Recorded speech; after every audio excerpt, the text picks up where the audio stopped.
Welcome to R five TV news.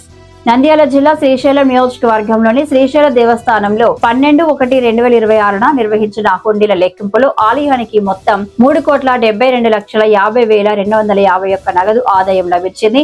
ఈ హుండీల రాబడిని భక్తులు గత 21 రోజుల కాలంలో అంటే 22/12/2025 నుంచి 11/1/2026 వరకు సమర్పించినట్లు దేవస్థానం అధికారులు తెలిపారు. హుండీల లెక్కింపులో 158 గ్రాములు 200 మిల్లీగ్రాముల బంగారం, 11 కేజీలు 460 గ్రాముల వెండి లభించాయి.